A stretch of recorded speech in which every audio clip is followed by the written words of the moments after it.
हमारे पास बहुत सारे यंग गर्ल्स आते हैं और बोलते हैं कि मैम मेरा इस बार ना 8 दिन के लिए ब्लीडिंग हुआ है मुझे, क्या ये नॉर्मल है? कभी कभी पीरियड के बीच में स्पॉटिंग हो जाता है, तो क्या ये नॉर्मल है? तो एबनॉर्मल पीरियड क्या है और नॉर्मल पीरियड क्या है, आज हम इस वीडियो में डिस्कस करेंगे। आइए स्टार्ट करते हैं।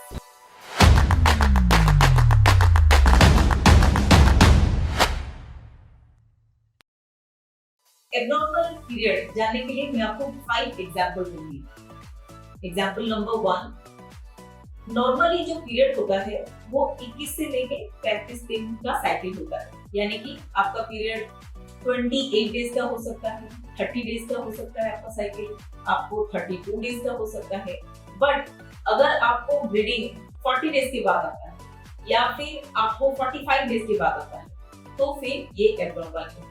और अगर आपको ब्लीडिंग 21 डेज से पहले आ जा रहा है तो फिर ये एबनॉर्मल है। तो अगर आपको 21 डेज से पहले ब्लीडिंग हो जाता है या फिर 35 डेज के बाद पीरियड आ रहा है तो फिर ये एबनॉर्मल पीरियड है। पॉइंट नंबर 2, नॉर्मली जो पीरियड के दौरान जो ब्लीडिंग होता है वो 4 to 7 डेज के लिए होता है।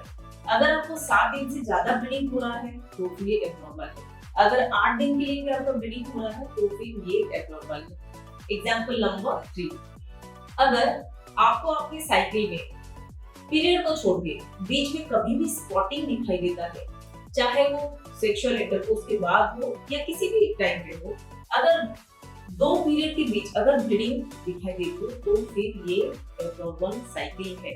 पॉइंट नंबर 4, अगर आपको लगातार 3 महीने के लिए आपको पीरियड नहीं आया है तो फिर आपका जो साइकिल है वो एबनॉर्मल है।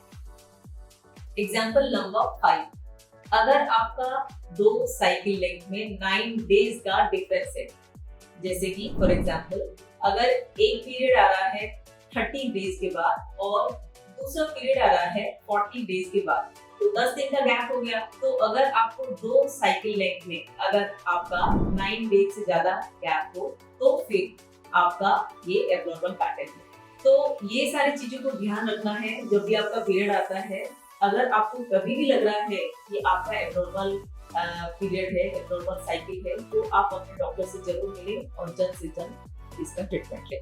Thank you very much.